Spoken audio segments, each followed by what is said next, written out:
Good evening, folks. Greetings. This beginning of the holiday season as we are moving deeper into fall, into the dark time. Welcome to the Joko. I'm Brother Youssef, a poet, a professor, a member of the Joko Collective, and we welcome you tonight where we're going to pick up our conversation from last week on the Black People's March, both in Washington and the Solidarity March in Los Angeles and other places around the globe. As we always do when we get started, we acknowledge that we do the work we do in the Joko on the unceded lands of the Tongva people of what is now called the Los Angeles Basin.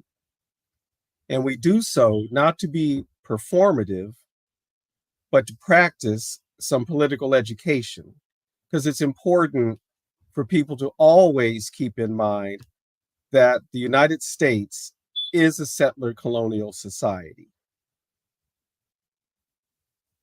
I'm going to bring on my comrade, my partner, Tasha. Greetings, Tasha. Greetings, everyone. Greetings, everybody. Great. I see our guests logging in and filling in. We're going to go ahead and bring them on.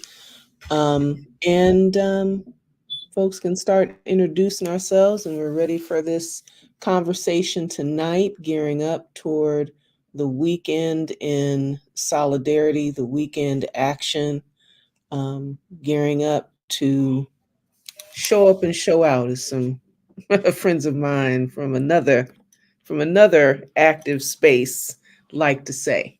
Yeah. And make this anti-colonial free speech statement and message heard, amplify it. Greetings, brother Bilson. Bilson. I just called you Bilson. I just made you a whole other name, Billion. Bilson. Hey, Good to see you, brother. Good to see you. you too, and everybody. Absolutely. And we're expecting Brother Kevin as well, right? I have not been able to get in contact with him in the last 30 minutes, so I'm not exactly sure what his status is. Okay. Well, he'll get in where he fit in and hop on when he get on, and all is well and all is in just the right time. So we're gonna go ahead and let everybody introduce themselves and go on and have Black people talk about what we're getting ready to do. Okay, brother Billion, why don't you introduce yourself and tell us about your activism, your background, tell us a bit about Africa Town Coalition. Yes, Let us. great. My name is William Godson. I'm part of the Africa Town Coalition, and we claim what a lot of folks know as Lamert Park in Los Angeles, or Africa Town, as LA's never really recognized or designated a specific community for us. But in the midst of gentrification, we have taken on an effort of some of our elders and others who previously attempted to claim this as our Africa town. But with that, we also take the initiative to create a liberated zone and secure the public safety ourselves. Yes. Engage in different means of pushback against the gentrification, whether it's fighting the banks, developers, fighting to get more jobs in our communities for people from our communities. And right now, really engaged in both the housing crisis, but also the push for reparations. Okay, thank you so much. And we're going to definitely come back to some more about Africa Town Coalition and your major campaigns over the years, what the efforts that you've been involved in and the community force that we have come to recognize and lean upon. Okay, give thanks. Brother Matsemela, Sister Mwezi, please introduce yourselves, and you can decide who will do the introducing first. Go ahead. Uhuru. I'm Matsemela Odom. I'm the president of the International People's Democratic Uhuru Movement, a mass organization formed underneath the leadership of the African People's Socialist Party in 1991 to fight for the democratic rights of African people. Many of those same issues that we saw Brother Billion talk about right now, housing, education, employment, mass imprisonment, police abuse, police violence, things like that. That's all the stuff that my organization organizes around. We're a member of the Black is Back Coalition for Social Justice, Peace, and Reparations that was formed 15 years ago for the purpose of putting together our own Black political agenda. So it's in that nature that as a member of the steering committee of the Black is Back Coalition that I'm here. Born and raised in the Los Angeles area in Long Beach, California. I really salute the struggle of Africatown Coalition. I'm happy that Comrade Billion is able to be on this, as well as the work of Joko. I'm also an educator, a Black Studies educator as well. Uhuru. Well, Uhuru means freedom. My name is Mwezi Odom, and I am really honored to be here on this program. I want to appreciate Joko Collective, and it's great to see you, Comrade Billion. And I'm a member of the African People's Socialist Party, widely known as the Uhuru movement, which is a movement of fighting for the self-determination, the liberation, and freedom for African people wherever we are. And as a member of the African People's Socialist Party, I serve as the Secretary General and serving as the chairperson of a very dynamic counteroffensive called the Hands Off Uhuru, Hands Off Africa Counteroffensive. And this is in response to the attacks on the African liberation struggle in July 2022, 2 years ago. And part of this struggle is, the ability for us as African people to recognize that we are not free, that we still continue to live in a system that is, that is designed to keep us oppressed. And it's really, important that we're on this program on today because of many of the things that Brother Billion just raised around all the symptoms of colonialism that oppress our peoples. And so I know we'll talk a little bit more about why the Hands Off Uhuru and the Black is Back Coalition and Africatown Coalition, why we're all here. But I am also an educator as well, and understanding that our skills don't belong to us as Africans and that we must return our skills. And so it's an honor to be on the right side of the struggle during this period. So, Uhuru. Thank you. Thank you all. And yeah, let me repeat the welcome. And so it's critical, right, to have this conversation and continue to try to get the word out about the marches coming up this weekend.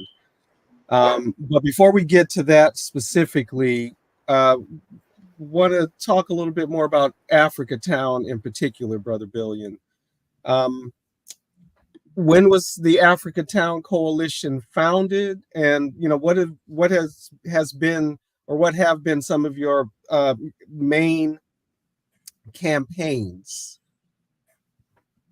Yes, thank you for that. So in 2016, organization I previously co-founded, Blacks in 365. We merged with the Black Dot Empowerment Network, founded by Kevin Wharton Price, and we came together with the initial focus to be proactive in stopping the police killings, instead of chasing ambulances and responding after our folks were murdered. We decided to get out and engage as soon as we see police interacting with our people. And gradually we built response teams working with folks in Compton, Watts, Long Beach, Inglewood, throughout South Central. And just a few months into that, we realized the housing crisis was leaving. At one point, the park right here in the village, a 1 block park had about 50 people living in it. So we realized we needed to adjust the focus and start mutual aid and other advocacy for them. And as we started going into meetings, we began hearing other Black folks talk about our brothers and sisters who were unhoused as though they were trash. You know, we want them out of here. We want them arrested, this, that, and the other. And that actually sparked one of our brothers, Dino, to state, you know, this is our Africa town. We don't treat our own people like that. And when he said Africa town, it really kind of rung with all of us. We have an elder, Queen B Hall, who had previously really organized and got out and got different political support for the idea. But in that meeting, we realized gentrification or the new name for colonization was the root cause of a lot of these symptoms we were responding to. So we felt we need to claim Africa Town and raise up the fact that even before I came to this community in 1980. It had pretty much been a liberated zone by the time I got here. And a lot of the work, a lot of our different elders had done, we decided to make even more official push. And the best we could, push out police, push out some of the non-African merchants who are over here basically exploiting the people, not putting back into the community. And that led to a citywide push against a lot of non-Black merchants, to where we were asked to sit in meetings with folks from the mayor's office and different heads of the Korean Grocers Association, whatnot, and basically laid down terms how we would like for them to come into our communities if they come at all. And that led over to a movement for the whole cannabis situation. In LA, they legalized in 2018, but they basically set the bar so high that the buy-in to it, even though they said we qualify to own the licenses, the buy-in forced a lot of people to seek funders. And again, that brought in a lot of folks, Koreans, Russians, Armenians, and others who don't have our best interests, basically exploiting people with these predatory contracts. So we gradually got involved in that. And before we knew it, you know, we were looking at 2020 when the pandemic struck. And that, of course, forced a lot of people out of their homes and into the streets vending. So for years, you know, we had about 30, maybe 40 vendors come out on the weekends in Africa Town. But with the pandemic, we saw it jump to like 100 people. And some of them, you know, squabbling with the merchants who were already here. So we again took the lead to kind of bring some structure to that. And, you know, we helped the vendors establish their own association, the African Village Vendors Association. And again, with 2020, we saw more folks arrive to the community who were here basically like it was a gold rush. Again, knowing that they were able to lease locations. Once the corporate dollar decided to come, then they could get bought out to relocate. But in waiting for the buyout to happen, they started lobbying the city for stricter policies, trying to take over the sidewalks, trying to take over the open market space. So that led us into battles at City Hall and again with the mayor's office, pulling us in a lot of areas we never thought we would have to engage. But, you know, knowing our history is just part of what the struggle entails. And fortunately, we have a lot of incredible people in our communities with a lot of different backgrounds who, you know, joined in the fight with us. And we have been able to withstand a lot of the aggressive takeover, the hostile takeovers. Again, you know, the banks, we've been fighting them for about 2 years now. But just identifying the many different attacks that we are under and attempting to, you know, raise awareness in the community, but also see how we can organize to push back against it. Okay. Yeah.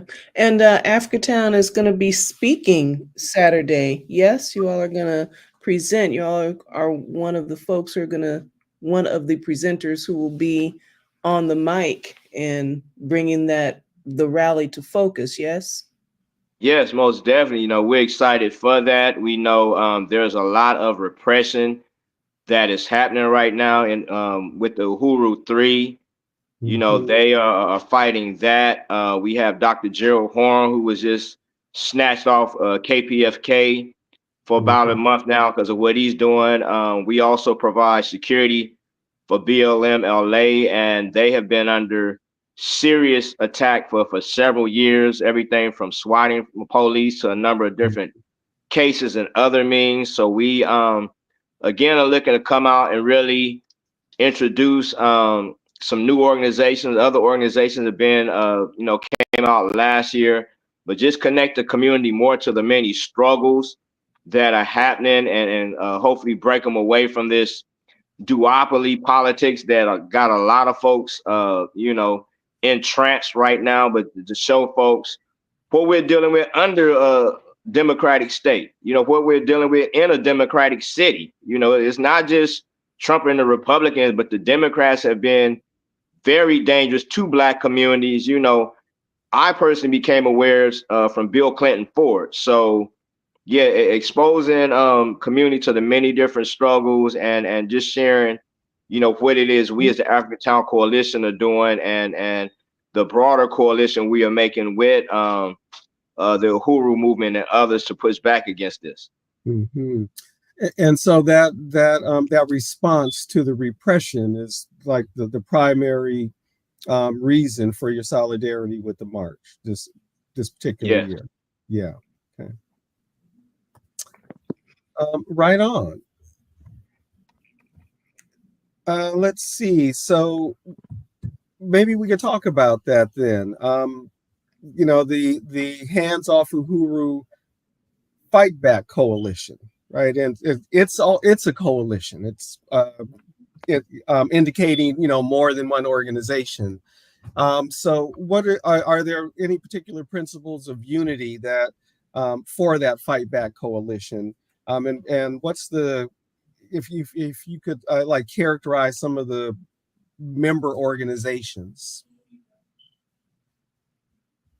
Yes. Thank you so much, comrade, brothers and sisters, Yusef, Billion, and Yusef, and Tasha.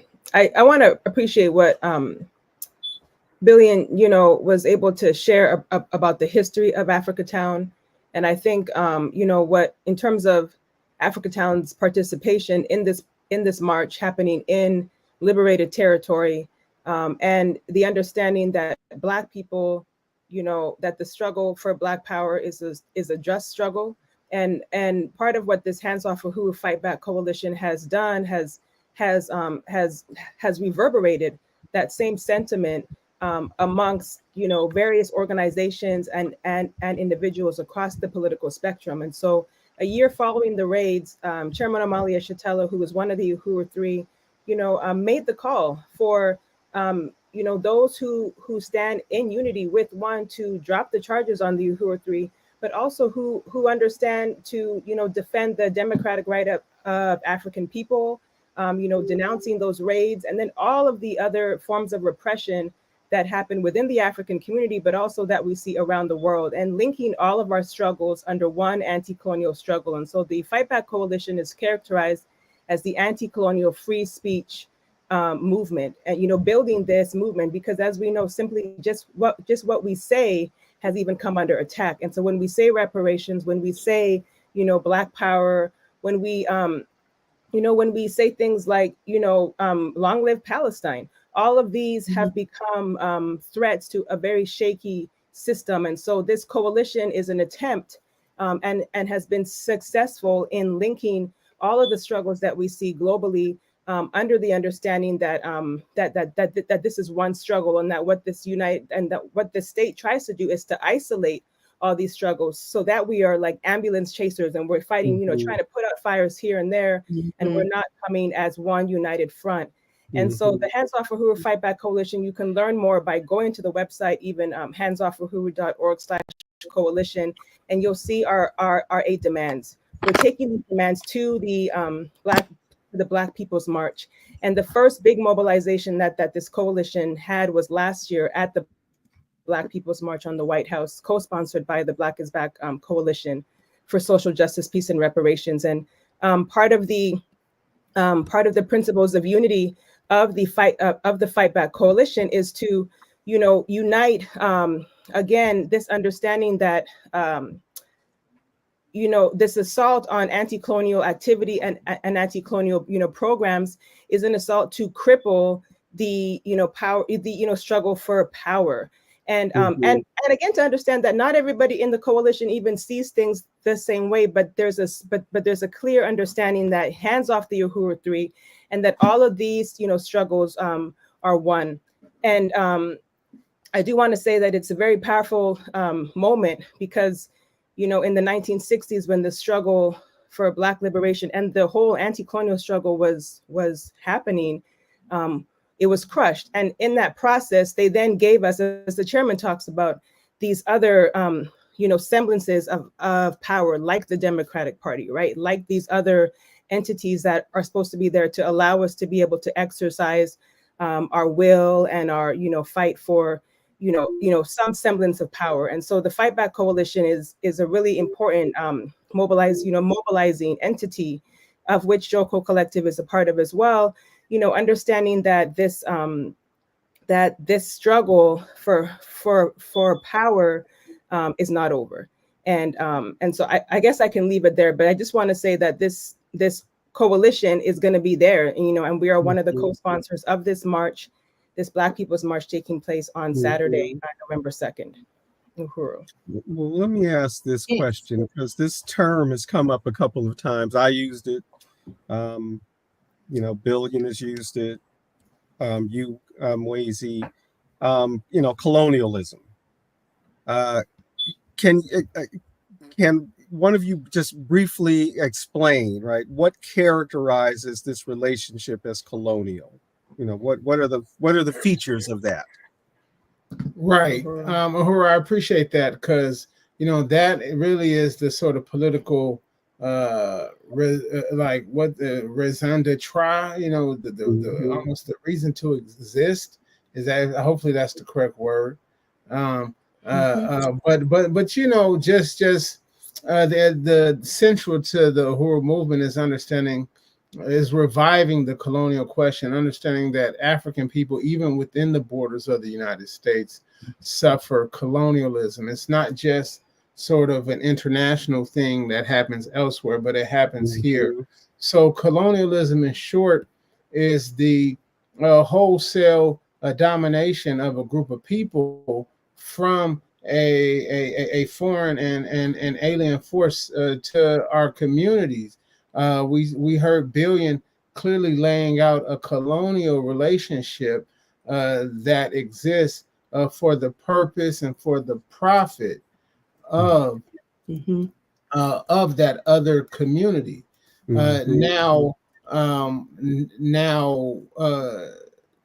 there's multiple forms, and what we understand is within the borders of the United States, African people suffer from what's called domestic colonialism. So we're a domestic colony. So that is what. So basically, all of the oppression African people have faced within the United States is a manifestation of colonialism and our colonial relationship to the system at power. And we feel that's important. It's important to raise the colonial question, because that allows us to see clearly the contradictions. It's not simply because when the contradiction is simply one of racism or bigotry and stuff like that, then they can replace. See, Los Angeles, first big city, or the biggest city, not the first big city, but the biggest city with the black mayor. Dude was mayor. I thought he was the only mayor of LA when I was a kid, because he's the only person I thought, and then Compton had a mayor with the same last name, and I was like, oh dang, I guess you just got to be named Bradley to become a black mayor or something. I didn't understand this when I was a kid. So the reason why I say that is because, look, I mean, he wasn't the mayor before then, but he wasn't a bigot. He smiled well. He shook hands, and things got absolutely worse underneath him. for African people in Los Angeles. So because that represented a move towards neo-colonialism, or as we call it, white power in blackface. And so sometimes they'll use those measures to further the colonial assault on our communities. One thing I also want to raise up in this, because we're going to have a lot of students, African youth are really, and people who organize with African youth are very interested in the Black People's March. And these are all different ways to which we are under attack, and the self-determination of the African community is under attack. I really, really appreciate the way to which Billion spoke of the work of the Africa Town Coalition and how it really represents a coalescing of different forces acting in support of the African community. You know, we normally do the Black People's March every year in DC, which of course on a macro level represents the same struggles that Africa Town Coalition is organizing in Los Angeles. So I just want to say that, but not to get too off track, I want to mention that, you know, the Los Angeles Unified School District's attack, the attack on the Los Angeles Unified School District's Black Student Achievement Program, really at the hands of some reactionary groups coming out of Virginia, right? So we talk about the fact that, you know, none of us live in places where even the Republican Party has any chance of winning anything. However, this assault on our communities accelerating right now. Accelerating. I'm in San Diego. The Republicans don't own a single seat. They run everything in San Diego. The Democrats run everything in San Diego, and stuff has gotten worse. So what they expect us, our political and our electoral participation, to be is an extension of our colonization. You know, extension of our colonization, not sort of something that represents our own independence and stuff like that. You know, I think I told you about this. There used to be something called Negro Election Day, where they let the enslaved come out and vote. But I mean, the vote really was a representation of the fact that you didn't have any power. And that's what they want for us right now. But now we're all saying, whether it's housing, education, the culture industry. Let's speak on the culture industry. You know, the writers went on strike. Writers went on strike, but Jamal Fanaka let us know it ain't just about the writers and the directors. Let's look behind the camera. And Black people been shut out the entire culture industry. But instead, but they use Africa Town and our whole community to paint this diverse picture of Los Angeles. So we even talk about that, you know. But I really, really appreciate. But that's what colonialism is. Colonialism is that system of foreign domination of a group of people for the profit and the benefit of that other group of people. And African people are colonized. And people are colonized. So there's this kind of extractive process that's continually in place, this kind of extraction of various kinds. Right.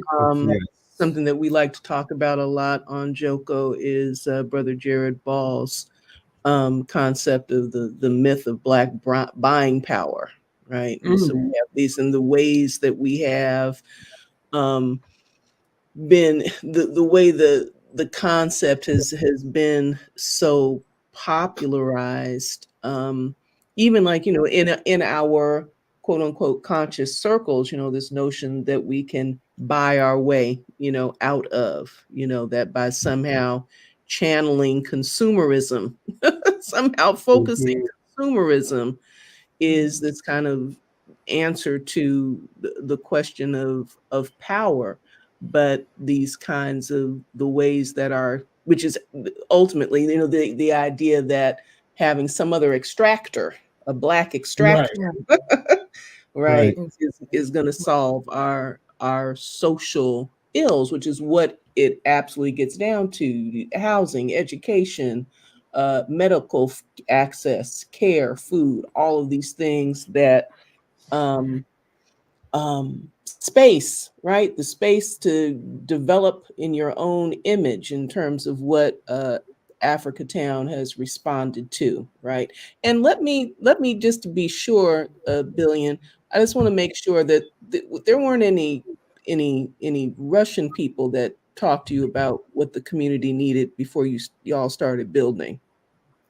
Any Oh Russians? no, what I was sharing there is with the social equity cannabis licenses.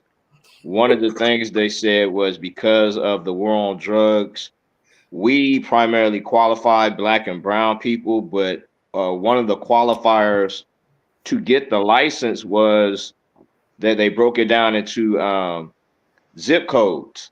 So Yes. basically, Russians, Koreans, Armenians came into our areas and bought up a number of cannabis retail spaces, again, taking up licenses that were really meant for us. So that was part of the battle, or is part of the continued battle with Russians and others now coming in and exploiting something that is a consequence of what happened to us, but now they could benefit from. Brother, what you're saying is so on point about extraction.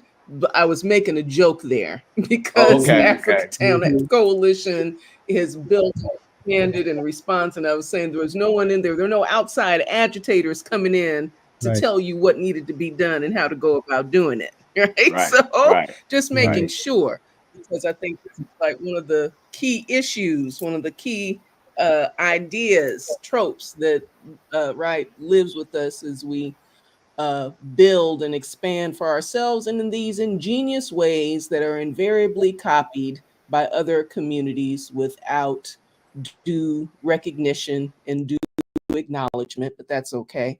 We assert beyond that, and that changes. But just yes, I just want to, as we're going along every now and then, talk about Saturday, November 2nd, starting at MLK and Crenshaw at 11 a.m. Coming on down Crenshaw into the People's Plaza in Africatown, also known as Lamert Park, so we can rally around these issues, deepen this conversation, deepen these perspectives, know what this work is that's being done. I would like to hop back onto some of your other coalition partners, the folks that you've been building out with in LA, back to that discussion of colonialism and internationalism and the ways in which, right, we identify our struggle as anti-colonial because of what we understand about how colonialism works wherever it is. And so we see our reflection in the experiences, right, of some of the organizations that you have been building coalition with. Well, one thing I'll just add just quickly is, colonialism sounds like a big word. Generally, even when people think of it, they think of, old white dudes with Quaker hats on or something like that. But when you tell them what colonialism is, they say, "Oh, wait a minute. Oh, so I suffer colonialism, right?" So I just wanted to add that, because it sounds like a big word, but then when you see it, show it in action, you realize that, and then so I just wanted to bring that forward in unity with what you were saying. But I know we're going to talk about the action, right? Yeah, and I just I wanted to appreciate Brother Yusuf bringing up, or just helping us to pause and really clarify colonialism and what that means. And part of what I appreciate about this discussion, and and getting to what what this mobilization is about, but what was brought up around like buying power and the because I'm saying this because part of why the Uhuru movement and part of why Africatown and all these other efforts come under attack is the great example of I can use in terms of the work that the Uhuru movement has done is has built anti-colonial programs and institutions. And so what you have here is a clear way in which when we buy from each other, in these institutions that we have developed for ourselves, the resources go back into producing for ourselves. Whereas, this, like what you talked about, this myth of buying power is this idea that when you buy from a business that is owned by an individual that then cashes their check into Chase Bank, you know, the same bank that is responsible for displacing our people and for, you know, and that was founded off of the first capital, which was stolen African bodies. This is colonialism. And so nothing is happening separate from itself. And so part of the work of the Uhuru movement and why Chairman Amalia Shatella is under attack, and many of us, is not just because of what we're saying, but also because what has been done. And so I just, you know, want to put that in context, because we are coming up against a system that refuses to do anything, you know, for the Black community. And in fact, Africa Town is a criticism, you know, of the system that has not built for Black people. And so you have us building in our own interests. The work of the Uhuru movement all around the world is another example of a criticism of the state that claims to be for our people, but is clearly not. And so this, you know, this mobilization happening a few days before the elections is another way to continue to, you know, deepen our understanding of what real power looks like in the hands of the people. And it's not going to be decided on, you know, November 5th. And it's not going to be, and it's not going to change after November 5th, you know, whoever is in power, because we have our own agenda. And so, so I just wanted to say that I think that was really helpful. And part of many of the organizations that are part of the coalition, over on that day on July 8th, 2023, over 40 organizations united with building this coalition. And these are organizations that are made up of students, made up of, you know, like other groups that are interested in, you know, social justice, in peace, as it's, you know, as it's understood, the, you know, Green Movement for Palestine, you know, Mexican indigenous organizations, organizations that are, you know, struggling around political prisoners. Like we have Leonard Peltier Ad Hoc Committee, you know, a, you know, political prisoner that's been in prison for almost up to 50 years, Mumia Abu Jamal. All of these struggles, you know, you're going to see on this weekend. You're going to hear them, you know, talked about. You have, you know, white people, North Americans who, you know, who have also, you know, united with the call for reparations to Black people, who say that, you know, especially if we look at, you know, the other members of the Uhuru Three, Penny Hess and Jesse Neville, who are two white people, you know, who have worked under the leadership of the Uhuru movement to be Black power in white face and to go into the white community and to do the work, you know, that is not our job as African people to go and to, you know, continue to extract these, you know, resources. We build, and part of their work is to, you know, is to go in and to shake up and to dismantle this, you know, structure of, you know, this understanding that, you know, white people have a responsibility to pay reparations, you know, to the Black community as well. And so it's a really important coalition, because we have not seen anything like this, you know, in the past. And I think this is something that is very historic. And I did want to mention something else, but I can't remember what else I was going to say about the speakers that we're going to be seeing on the weekend. But I do want to encourage you, if you have not joined the Fight Back Coalition, to go to handsoffruhuru.org/coalition and join this fight back, because your struggle is a part of this. And we want to make sure that the United States, that the colonial state itself has to reckon with every single reflection, you know, of its doing in this coalition. Uhuru, Sister Mwezi. Uhuru. So Saturday, November 2nd, whether you're on the East Coast, head to Washington, D.C. at 11 a.m., Malcolm X Park. And if you're here on the West Coast, come to Los Angeles, come to South LA. We're going to be at the corner of MLK and Crenshaw. That's where we're going to meet. And we're going to march to Africa Town. And we're going to have, you know, speakers at both ends of the rally and the march. We want you to be a part of this. And we want for that after this, you know, this is not just some grand mobilization just to be out there and to speak, but that we continue to meet, that we have forums, and that we discuss how we want to continue to build in the interests of our people. For the beginning of the march and rally, that's Crenshaw and King, you said? Yes. And any place specific? Say again. The southwest corner of Crenshaw and King, right where right where the in front of the mall where metro Walmart line used to be. lets you out. Mhm. Exactly. Mhm. Okay, Right where Walmart is. southwest corner, yes, where the little bust of Celeste King is. Mhm. The Correct. and what time should people really be there? 11. Like right at 11, or should they be showing up like by 10:30? And Okay. Getting Yes. ready. Yes. So it starts at 11, and the setup will be by 10:30. So speakers, community organizations, if you are going to be tabling and you have things you want to bring out, get there by 10:30. Make sure you get a good spot, because we'll be starting Mhm. promptly at 11, and then marching towards the plaza at noon. And then from there we pull into the plaza, and we continue the rally for another hour and a half or so Okay. over there in People's Plaza.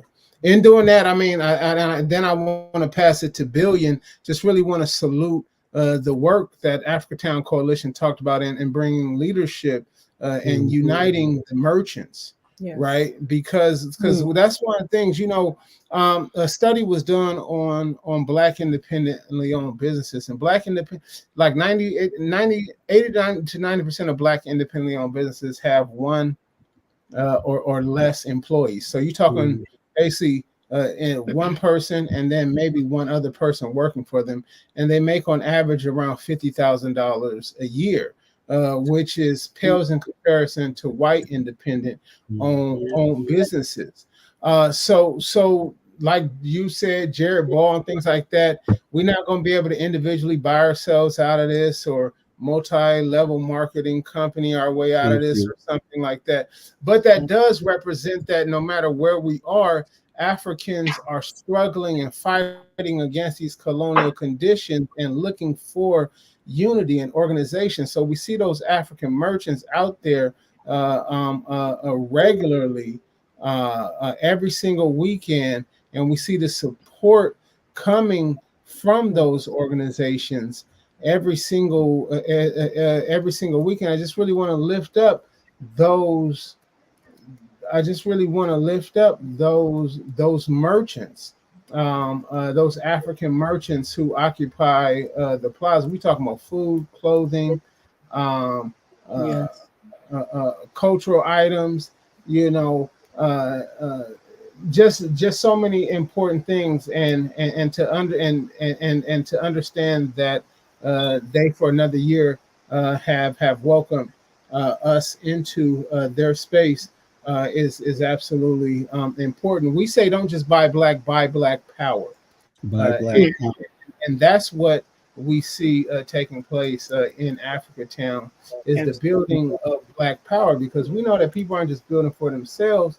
They are building and putting it back into the community, which allow for us to build the political base and the political activity of ourselves as a self-determined community. I'll pass it to you, Bill, because I know y'all have been.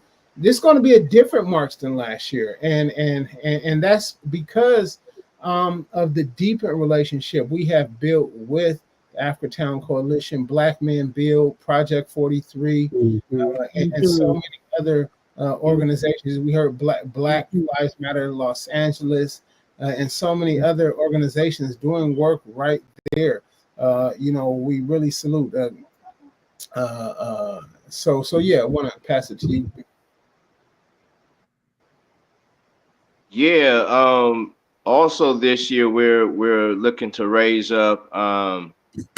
This year Dr. Cornel West has provided us with a alternative to the duopoly, and he and Dr. Melina Abdullah, they unfortunately won't be able to make it Saturday, but we are seeing if we can get a statement from them. But they have been a very strong voice against both parties, to where Georgia, they managed to get on the ballot, but they're telling people to not vote for them.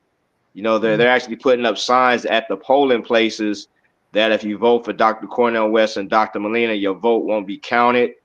I just got something I wasn't able to fully read, but I believe Pennsylvania is doing something similar. So again, this shows the threat of, us just having an alternative.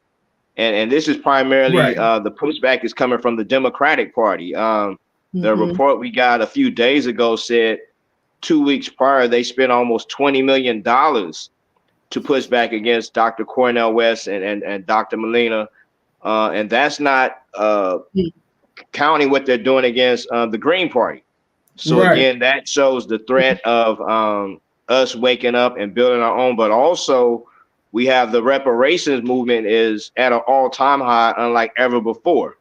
A lot of our people only get it from a superficial idea of getting a check, but we know it's way deeper and it really involves a redistribution of wealth, which ultimately is going to mean us being liberated, because we know these people not about to give that up. But we at least got people's attention right now.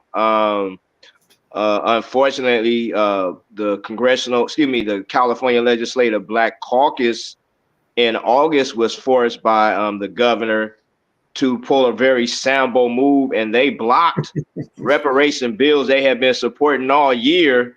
Got to the 1 yard line, about to score the touchdown, and they just straight walked off the field.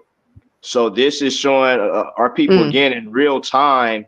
We cannot put our hope, our faith in these Black misleaders who are mouthpieces for the duopoly. So these are things that are really, I believe, bringing more of our common folks into political consciousness this year. Again, both having a alternative party, Dr. Cornel West party is called Justice for All, but also finally having an issue that they could relate to, such as reparations, that is getting their attention. So it's a real ripe time for African Black political activism. So I'm really excited to see the turnout this Saturday and what all of us are going to bring to the community. But like Comrade Mwezi said, moving forward, using the momentum from this weekend to push us into further action. Yeah. Yes, indeed. That's what it's about. That's really what it's about, because we're the only people who are expected to not work in our own best interest.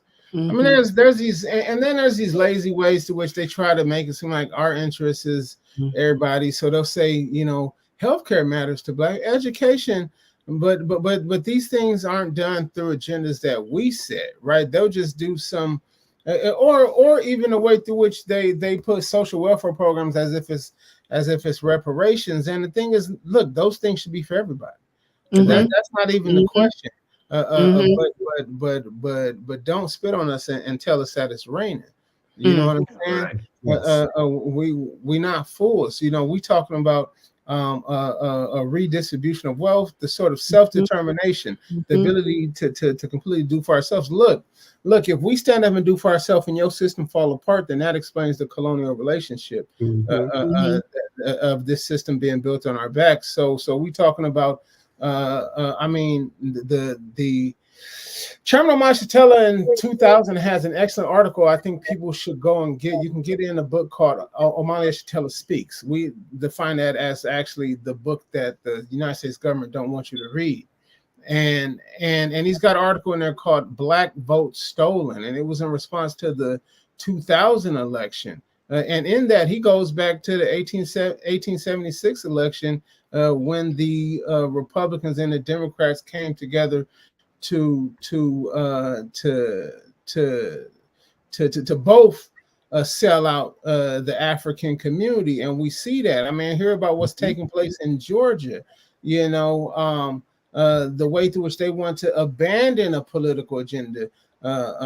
Have us abandon our own political agenda, abandon our own political objective. You can't tell me a single place where people grow a political a base, and like that shouldn't reflect the growth of power.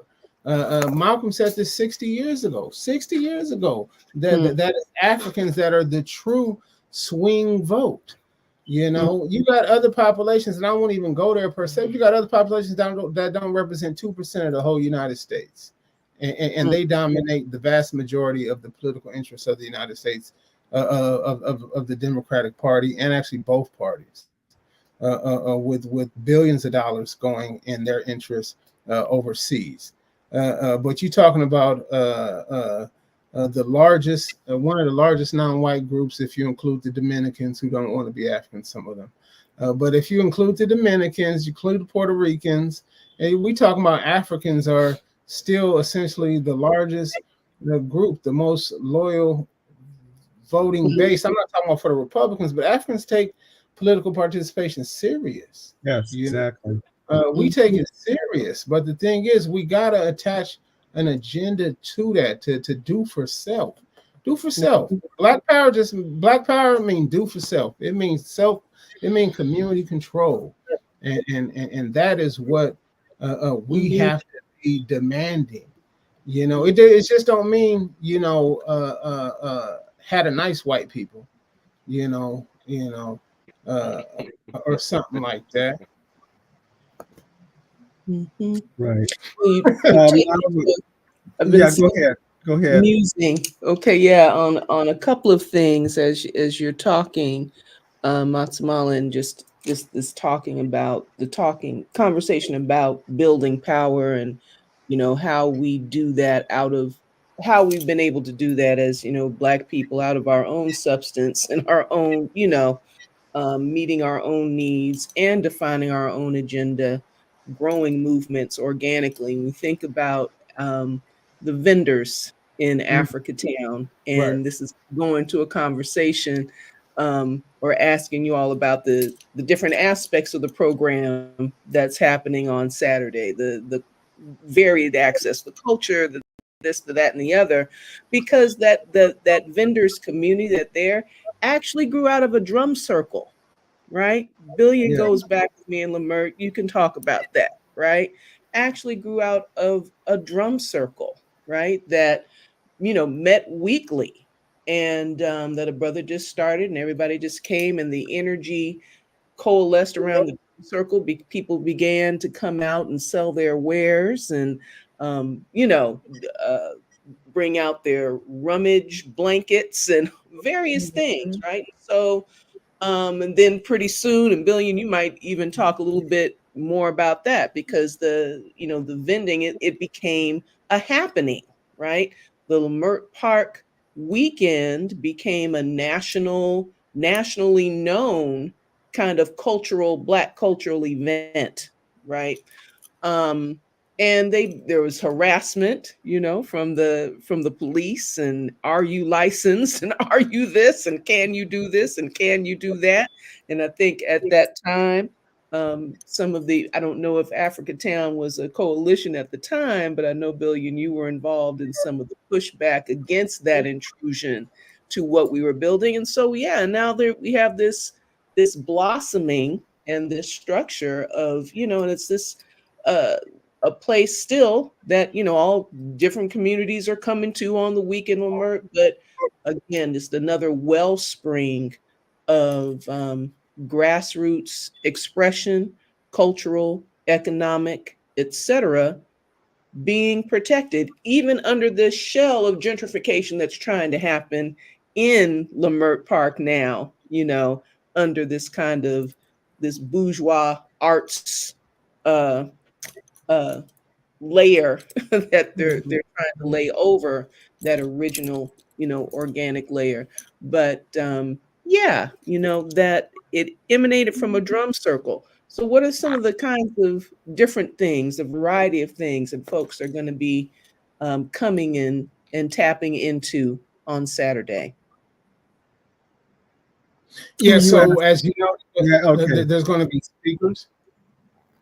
So we'll have speakers. We will have from different organizations, and we're talking about local grassroots organizations in LA, as well as some international organizations. We've shown important solidarity, right? The important thing is this for African community to set for ourselves who our friends are, right? But it's also, and it's important to have principles of solidarity, what that friendship looks like, right?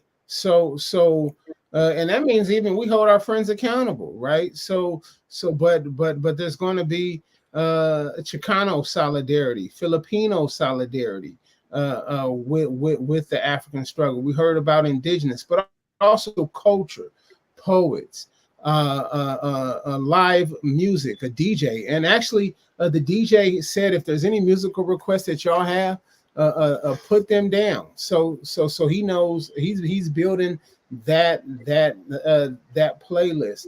We got workers. Want to salute the International Longshoremen Union, Right. Comrade Mike Vera. Which is an important part conversation to have, because I'm from Long Beach, and sometimes it's easier to walk 100 miles in the desert than to get a job over there at the port. So we gotta have that conversation, and things like that. Comrade Sylvester Rivers, KPFK. We talked about the banning of Gerald Horne. We got Sister Anicia, Shia Muslim Council, Students for Justice in Palestine, Malaya Movement. We want to hear other local authors will be present. We'll have Jesse Neville, who is a member of the Uhuru 3. He's a white person who's been attacked. They wanted to give him as much as 20 years in prison for fighting for reparations to African people. The Black Panther Party of Tacoma, Comrade Bundy Carter. So it's like I said, I'm really excited. The Black is Back Coalition Student Working Group, Black Men Build, African Coalition, Comrade Joseph Williams of Students Deserve. We talked about the way through which Black student achievement is under attack, and just so many other ways through which Comrade Double R, we've been working closely with him with Coalition for a Just and Equitable California. So these are all the different things people can expect. And the other thing is network, right? It's going to end. We got all these different things, but we're going to end with a call to action, because we want to send people out. We want to bring people in the organization. We want to build this organization we have. We want to continue to set our own agenda, because we see it. I mean, it's not just wishful thinking. That's the thing. Solidarity is more than just wishful, like well wishes. Some people will say, "Oh man, we got solidarity. It's real hard," and then they'll drive back to Agora Hills or something like that. When Africans are dying on the streets in South Central. So it's more than just well wishing. It's sharing the same fate. That's what it is. And so we're going to have. So we want to build on this. So we want to build and continue this political relationship that we have all built with each other, and a friendship. It's a friendship as well. But yes. So this should be the springboard towards more activity. Just like last year was a springboard towards more activity between us and African Coalition, this is going to be the springboard towards more activity. And it's not just a once a year thing. All right. So I've got a couple of follow-ups. One, the March in Washington, this is coming up on its 16th year, right? Well, it's the 16th annual, 15 years, but you know how that works. Okay, like that first year is a year. Yeah. And the second year in LA. Will there be solidarity marches in other parts of the world this Saturday? Yeah, we saw Comrade Zakele Mkonza on right now. He's in South Africa. He's one of the leaders of the Uhuru movement in South Africa. We also got marches where else? In Sierra Leone? Well, I know that throughout Africa, the comrades there will be mobilizing or holding actions. And then also the comrades who are in Europe, in London, are going to be postponing their action and pushing it towards coming up in December, following, just days before the sentencing, hearing for the Uhuru 3. So all of this is building momentum to also, call on people for that as well. So. But I know we also want to talk about the letter writing campaign, because I know that is follow up because that's a part of the same sort of. I mean, we've seen just a outpouring of support for Chairman Omali Shatella, the Uhuru Three. So Jesse Neville Penny has we talking about thousands of letters, people. We talking about and Mwezi had done a map. What's that map that showed support for the Hands Off Uhuru movement? How many different countries was on that map? Many countries. I don't have the number for how many countries, but there are, every continent we have touched. We can say that, and I think that's an important, that's a really important part to bring up. And I didn't have that information. I'm self-critical, not having those details, but it does speak to how global this movement is, and how many people letters that we've received from people who we've never met, who have never met the chairman, never met Penny or Jesse, but have been touched by by the movement over the years as well. And so so I don't know, whenever there's a chance to talk about that, we can just let people know about the letter writing campaign and how successful that has been, and why we're asking people to write letters as well. So it isn't too late. It isn't too late to write letters. Well, the deadline to write letters was on October 30th, so just on yesterday. However, people are still messaging and saying, I'm still getting my letter in. Is it too late? And it's not too late. But our lawyers had asked us to have a certain date so that they can compile this information to take it to the judge. So the sentencing hearing was for the Uhuru Three, who had a victory in the U.S. courts on September 12th, where a jury said and came to the verdict that they were not guilty of being Russian agents, and cue to the joke earlier by Comrade Tasha, but that the Uhuru movement works for Black people and has always worked for Black people. So they were acquitted on those charges, but then they were found or wrongfully convicted on these on the lesser charge of 5 years for conspiracy to commit the act that they were acquitted of, that they were acquitted of. So it's completely bogus, and we are going to appeal and fight that. But the sentencing hearing for that 5-year conspiracy charge was originally on November 25th, but now it has been moved to December 16th. And so December 16th is when we're calling on people to get to Tampa, Florida.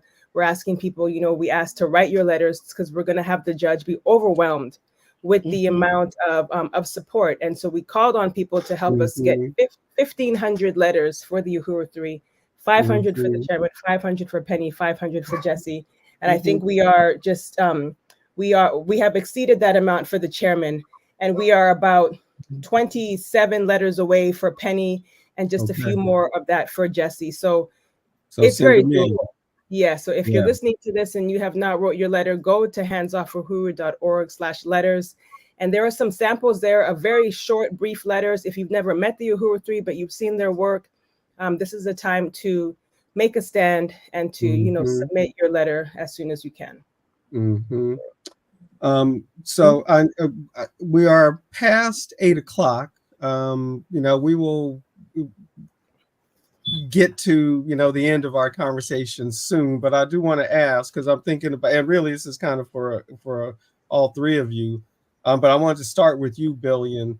I'm listening to you talk about Africa Town's work, right? Africa Town Coalition's work, and you're describing like some some grassroots organizing, practical work, right? On the ground work. A lot of which, I think happens not, sort of publicly, but, through, negotiation, etc. Right. So my question is, does Africa Town ordinarily participate in like public demonstration, right? This is a march and a rally. And and sometimes you often hear that critique, right? All we ever do is march and rally, right? But you got to do nobody wants to get into the trenches and do the real hard work of organizing. But there's a value also, right, to the public demonstration. So do you all do you often participate in these kind of public demonstrations? And to what end? And then, if y'all could talk about the value of and the historical value, right, of these public actions to go along with, or how they support or interact with that behind the scenes hard work organizing. Yeah, one of the things we started with a few organizations that predated both Africa Town Coalition and Blacks in 365 is what we call the hood marches, basically where we would first identify what communities our members lived in, but then just more broadly go to communities where we know we have a lot of street organizations, and just allow them to see us marching in formation and passing out information. Quite often it draws in a lot of younger people, that they inquire who we are, what we're doing, to more bigger actions, like when we engage a lot of the corrupt merchants, or like Metro, when we were pushing against them for jobs. We held actions that we call grand closings. Instead of grand openings, we say we are grand closing them. But like in 2020, we were out there with BLMLA, with downtown Crenshaw, when they were pushing to buy the Crenshaw Mall. We were engaged in a lot of actions. So this is part of what we do believe needs to happen for community to see us, and sometimes it draws out media a little more broadly to get the message and statements out louder, but also showing the power of mobilizing, the power of getting folks out in the streets sometimes has officials respond more so than going to the council meetings and cussing them out or exposing them or calling them into account. When they see you mobilize numbers, sometimes you get things done a lot faster. So we know the power and influence of that, but we also know the power and influence once we start unite with other communities. That has always been the greater threat to see us a mass mobilizer, as a lot of our master teachers have taught us. Kwame Ture, Chairman O'Malley, and many others, utilizing our power in numbers. So this is something we do practice, and in LA, because of the gang culture, the hip hop culture, we have a lot of young people who are I think the word is apolitical, not really involved. But again, once they see you mobilize out in the streets, they come out no matter what the issue is. Stay long enough to find out and start moving forward with us. That's right. That was the point of the counterinsurgency, right? To make generations apolitical. Right. That's correct. Quite successful. Matsemela, you wanna? Yeah, right. Yeah. I mean, Billion, man, like that's science. That's African internationalism, right there. That's science. I mean, that's understanding that demonstrations like this, marches, things like this, are tactical, right? They're of a tactical importance. They raise consciousness. They show the mobilizing ability. I mean, we just talked about the letter writing campaign. The truth is that, we're gonna drop almost 2,000 letters on the desk of this judge, and it's not that he's going to read it and he's going to shed a tear, and he's going to be like, "Oh, yes, they tugged at my heartstring." The judge already knows. The judge, like, they tried to call us something, BLM or something, and the judge says, "Well, over here we call them the Uhurus." Right, so the judge knows that. The judge knows that, but just like what Chairman always says is what Billion just said. We in St. Pete and in St. Louis and every other place, we got African People's Social Party representatives. We hold Sunday rallies. And I'm telling you this, some of the people might not come to any of our Sunday rallies. They might not come to any of our studies or anything like that. But when they see the people in motion, those brothers and sisters from the corner, they show up. They show up, and they're politically active. So Billion. So marches like this are of tactical importance. Revolutionary leadership in mass mobilizations is important because it allows for us to have a direction that brings us towards our objectives, not the objectives of the petty bourgeoisie, of the misleadership class, and things, or the Democrats or something like that. We let them know, look, if you are working in our community, you need to be working on our agenda, not Right. us pushing your agenda and stuff Right. like that. And I want to big up people. I mean, if you're looking, good representatives, good examples of how this is done, look at Charles Barron, Jesse Todd out of St. Louis, Charles Barron out of New York, Inez Barron out of New York, and people like that who run on the Democratic Party ticket, but they run against the Democrats, Right. the Democrat agenda, and for a Black Power agenda and Right. stuff like that. Charles Barron, he's outgrown, his city council seat, but he done amazing stuff for that community over in Brooklyn, where they built truly affordable housing. They said people try to come in with like $800,000 condos talking about this is affordable because of the median income in New York. But he says, no, the Black median income in New York is $40,000. You need to make stuff for that. Not this median income. Right. So that's what it means to have. But so that's what these mass mobilizations do. They push forward our own political objectives. It's not just to have events for having events. Some groups are just professional protesters, and that's not what we're talking about. These events actually serve as like reports of the year worth of work that we've done. So that's another thing I want to tell people. Go to blackisbackcoalition.org and register, not just for our march, but register for the conference that's on Sunday. Because once again, these things are meant to mobilize the people, and they're meant to be representations of the work that we've done throughout the year. Someone who I did not big up, but I have to speak towards is Comrade Mzuri Pembeli, All African People's Revolutionary Party. Yes. Comrade Mzuri be there as well. Awesome. Excellent. Awesome.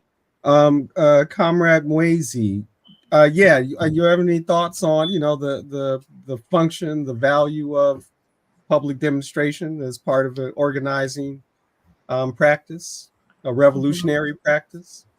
Yes. Well, I just want to really appreciate the responses from Comrades Billy and Matsemela, and just this discussion overall. This meeting itself, as the chairman has said, can be described as a conspiracy, right? Meeting, right? A collaboration to make a decision to do something. And when you see these public demonstrations, these two are, are examples of the people who are united about something, right? And so, what is this something? And I think just for the theatrics itself, it's important, but more so about, what are the objectives? What are the long-term objectives, of these public demonstrations? And one thing that I, as the chairman says, like, we are not a protest movement, right? We're not just gonna, protest for nothing, but everything has a long-term view. And so the goal is that build the institutions, is that we build the organizations that Africa Town is continues to be well known and respected, and that the power continues to remain in the hands of the people. And one thing that I think is really important to just continue to lift up is the Black is Back Coalition for social justice, peace, and reparations, because they stood in the face of a Barack Obama and these other sellout forces who are able to gather these large crowds and all of this. But then here you have the Black is Back Coalition who stood up to Barack Obama and asked him a very simple question: what about the Black community, Obama? And he had no response, right? And so these are the kind of things that these kind of mobilizations do, is that they continue to be a thorn in the side of imperialism, and a constant reminder that that resistance, that the people are still resisting because things have not changed. And one of the things I want to just say to everybody who's listening is go to the blackisbackcoalition.org website. You will see on there their 19-point agenda for Black political agenda for self-determination. And what this lays out is that really whoever's in office, right, should have to, understand and to implement all of these, various points, from the point of questions of Black women to the Black family, Black community control of the police, Black prisoners, or, all political prisoners, ending mass incarceration of Black people, the question of reparations, self-defense, employment, all of this is, and the right to housing, all of this is embodied in this founding document of the Black is Back Coalition. And so they have continued to be a driving force on the question of social justice, peace, and reparations, because you can't have any of that if we still continue to live under a system under colonialism. And so these, there is value to these public marches and these demonstrations, because what they do is they move us out of the status quo. If we don't see people mobilizing, we are to assume that everything is fine. And as was mentioned in this discussion, this apolitical existence, and that there really is, as Mwezi Kinshasa, a leader in the movement, says, there is no apolitical institution under slavery, right? You are either for it or you fight against it. And so this is a example of the people fighting against it. So yeah. Yes, indeed. And did you have something else, Yusuf, that you wanted to get to? I was just about to ask you that. That's what my mouth was opening for. So. Okay. Well, a little bit more. Yes. So I believe you all have a program on Black Power Media tomorrow. Or will you be chopping it up with Sister Tandi Sizwe, Chimurenga? Yes. And would you like to talk about that program? Tomorrow with Sister Tandi Sizwe, Chimurenga. So tune in to Black Power Media's YouTube page. So if you are not a fan of it, if you're not a follower, go to their YouTube page, click follow, and be up on the alert. We'll be on Sister Tandi Sizwe's program.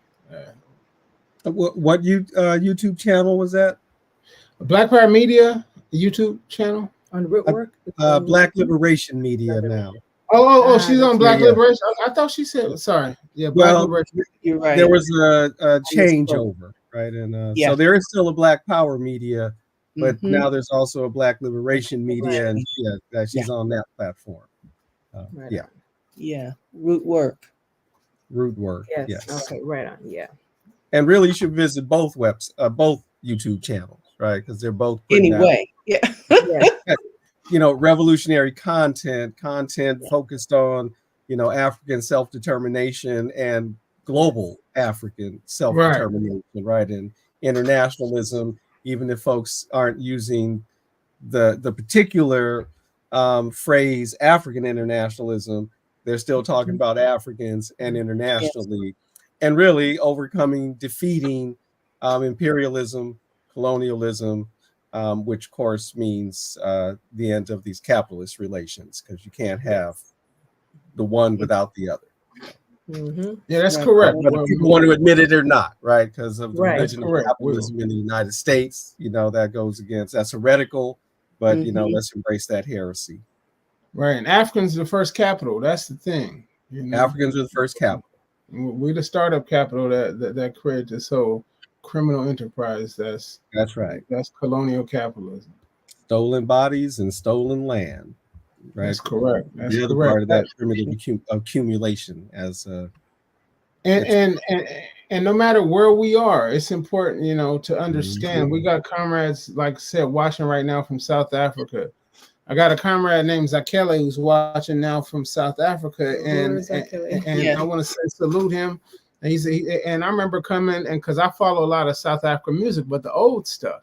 And I remember talking with the comrade about the, the old stuff, and the comrades are like, oh yeah, well, I like that stuff. My parents listened to it.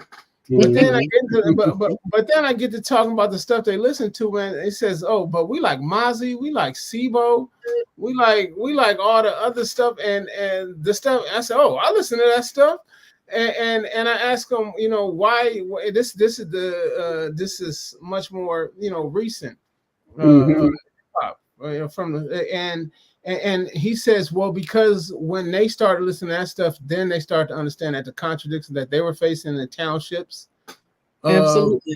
of Azania were the same contradictions that Africans were facing over here. It wasn't just the land of milk and honey and Africans with mansions and long cars, but Africans was struggling with the same stuff they struggling with over there.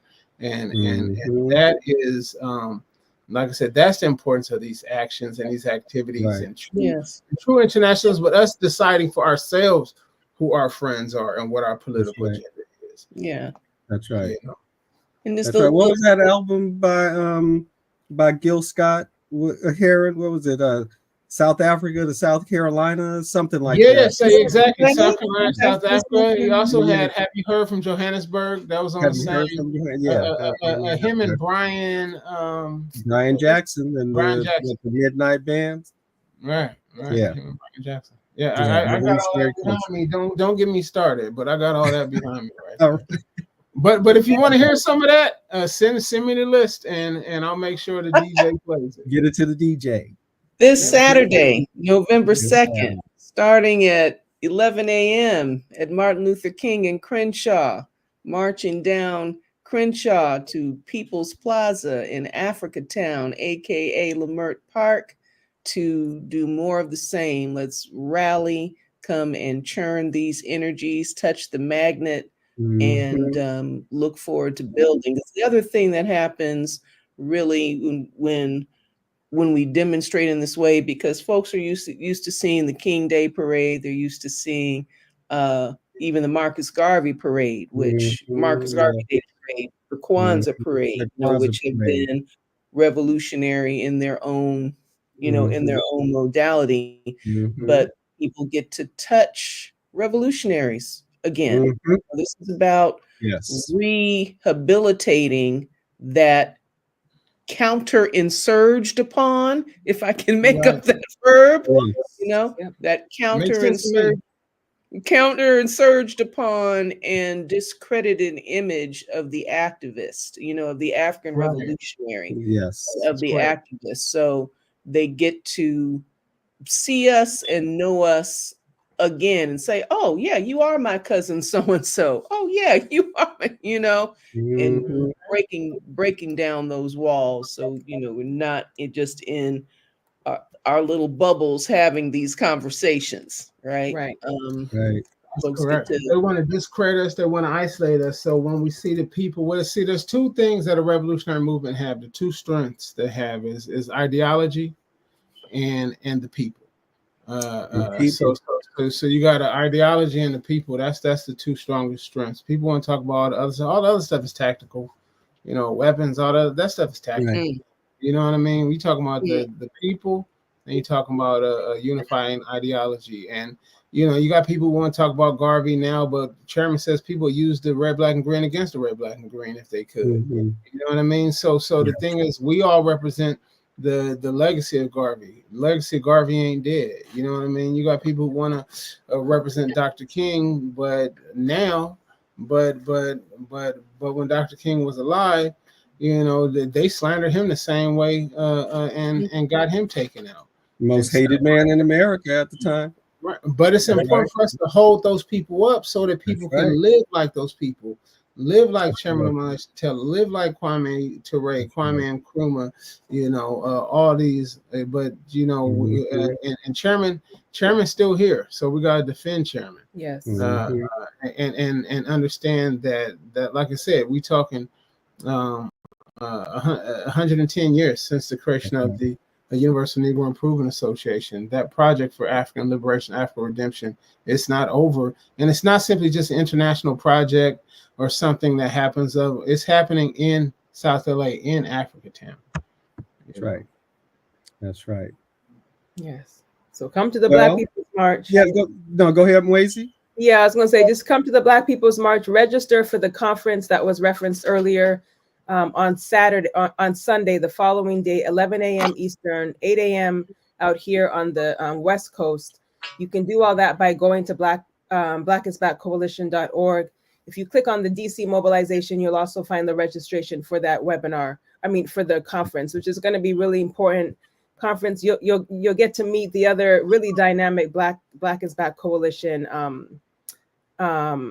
members, this, of over 18 members in this coalition, and panels on the Uhuru 3, on panels led by Betty Davis about political prisoners, panels about the conspiracy charge and the overturning of that, and the Dred Scott City of Refuge resolution, which was put forth by Comrade Jesse Todd, who is the People's Alderman in St. Louis. So all of this you're going to get to see, and these are all, again, the discussions and the real concrete work that's being done to overturn all of the types of oppression that we're facing. So I'll leave it there, but yeah, just want to. And that's the Sunday.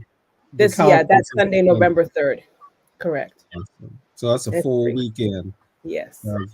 Of revolutionary activity, march, rally, and conference. Exactly. All poised for further action following. Yes. Right on. Any closing statements folks want to make? Brother Billion, back to you. What you want to send us out with? Yeah, family, I would say for all who are listening, now is the time to be the ancestors who inspire you for Black History Month. It's time to take the baton from our many outstanding heroes and sheroes of Black August. The struggle always continues, but we always make progress and strides based off of our commitment to this. I've been out here incredibly involved for 33 years now. I'm 53. So I'm most definitely looking for more younger people to come take some of the batons I'm holding. And I'm grateful for the many young comrades I do have smashing with us. But this weekend on through next Tuesday and beyond is a critical moment for us to tell the world what we're going to do with our lives. Claim our own destiny and show the world what we're really about. Come out, seize the opportunity to connect with comrades from other communities, and change the course of where we know powers that be want to take us. We have that power right now to move in the direction we choose to move in. And it's an honor to be here with all of you all, Joko Collective, Uhuru Movement. It's been an honor working with you all over the years and seeing what we have managed to do within the time we've been doing it. And I'm looking forward to seeing what we could do moving forward. Matsemela, Mwezi. Hey, and then I can add to that. So I'll pass them Mwezi, but then I can add to that. I was going to show my shirt. It says Black Power Matters. So, There we go. It matters. Yes. Well, we want to thank y'all. We want to thank all three of you for being here, sharing. We're definitely going to have you back to continue these conversations and offer you a platform, right, to get the word out about your work and to, join us in grappling with these questions that our people and other colonized folks are facing globally. A world on the precipice. Yes. The imperialists are out of control. They truly are, as they are losing their grip. Again, something Tasha and I have always talked about, how dangerous the empire is as it's losing its grip, right? That's correct. I want to let folks know, if you're, those of you out there in YouTube world and Facebook land, when you're coming to the rally this weekend, that's an intersection, Crenshaw and King, with plenty of transportation. So you can take the bus to get there. You can take the MTA train to get there. And there's a new station there. Now, we got some issues around the Crenshaw line, but nonetheless, it's there. It's, so it gives you access to that corner. If you are driving, this is completely unofficial. Know that. But there's likely going to be parking in the mall that, where we're meeting, right? So you can think about that if you happen to be driving. There might be parking behind the Macy's, which is now empty, and the other side of the mall too, if you happen to be looking for parking. Maybe you go into a local merchant and buy something if you feel like you need to justify parking there. Or Ain't they nobody- can park in Africa Town and catch the There you train go. up There you go. to King and Crenshaw. It's only one stop. Catch the train up and then march And back, then march because- on back to where your car is. Yeah, because then we'll be concluding at Africa Town. Yes. But either way, if you march, you're gonna love the community, support the African businesses on your way back to your car. Exactly. And when Don't we're skip there out. in Africa Town, right, in the Correct. Yes. park itself. So thank you, folks. Again, Subscribe. don't forget to Joko. what's that thing? What are they supposed to do? Subscribe, Like, share, Subscribe. Yep. subscribe, like, subscribe, share, love it. Yes. and especially share. Right? Yes. Get Right the word on. out. Yes, And especially. show up at the march. Show up at the Yes. march. Yes. If you're in Azania, show up at the consulate with the comrades, wherever you are. Yes. Show up. If you're in Washington, show up. If you're on the, living in California, I'll be thinking of things so far away, and you got to get on the freeway. I forget that on the East Coast, you can get from major city to major city pretty quickly. Exactly. Right? Come on. So, Exactly. Get on down to Washington if you're along that seaboard. Come on, y'all. Right. So anyway, Mhm. we're gonna call it a night. And again, thank y'all. Thank you, Uhuru. comrade. Uhuru. Uhuru. Thank you. Uhuru.